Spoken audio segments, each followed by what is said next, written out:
Party నా పైన నమ్మకం పెట్టుకుని చంద్రబాబు నాయుడు కానీ, లోకేష్ బాబు కానీ, పవన్ కళ్యాణ్, చిత్తూరు ఎమ్మెల్యే ఎంపీ గారు, మా ఎమ్మెల్సీ గారు అందరూ ప్రకారంగా నాకు ఈ పదవి తీసిచ్చారు. నేను ఎంత న్యాయం చేయాలో మా కులస్తులకి నిజంగా న్యాయం చేస్తాను.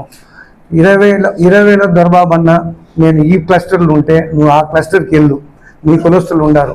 రేపు పార్టీకి నువ్వు మంచి చేయాలంటే అక్కడ పోతే నీకు గుర్తింపు వస్తుంది అంటే అక్కడ పోతే అక్కడ ఉండే మా లీడర్లు అందరూ ఒకటే వాళ్ళు వెంకటేష్ కానీ, నిత్య, గోపాలకృష్ణ వాళ్ళందరూ చేరి వాళ్ళ సహకారంలో గోపి, ఎల్ఐసి గోపి వీళ్ళందరూ సహకారంలో మేము బిఫోర్ ఎలక్షన్ మా కులస్తులు అందరూ ఛాలెంజ్ చేసాం. క్లస్టర్లో మేము 2,000 మెజార్టీ తెచ్చి చూపిస్తామని.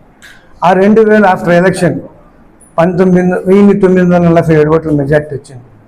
అదే మరి అన్ని పార్టీ ప్రోగ్రాంలో ఇంతవరకు మా క్లస్టర్ లేపు చేస్తున్నాం. దానికి వాళ్ళందరూ కూడా సహకారం నాకు ఉండింది వల్ల నేను చేయగలను. కానీ నేను ఒక్కడు ఏం చేసింది ఏం ఉండదు దీంట్లో. వాళ్ళకు కూడా ధన్యవాదాలు చెప్పుకుంటాను. ఈ పదవితో ఏం న్యాయం జరుగుతుందో అందరూ డెఫినెట్గా నేను చేసి చూపిస్తాను. అంతే నేను మాట్లాడగలుగుతాను. అంటే పార్టీ నాకు మా 83 నుంచి పార్టీలు ఉండిన నాకు అన్ని పదవులు నాకు ఇచ్చారు. మా ఫ్యామిలీకి కొన్ని మాకు సర్కంస్టెన్సెస్ మేము వద్దు అనుకున్నాం. ఎమ్మెల్యే పదవి ఇచ్చారు, మేయర్ పదవి ఇచ్చారు, అన్ని పదవులు ఇచ్చారు. కానీ మేము వద్దు అనుకున్నాం. ఇప్పుడు ఈ పదవితో అందరికీ న్యాయం చేయాలని అనుకుంటున్నాను.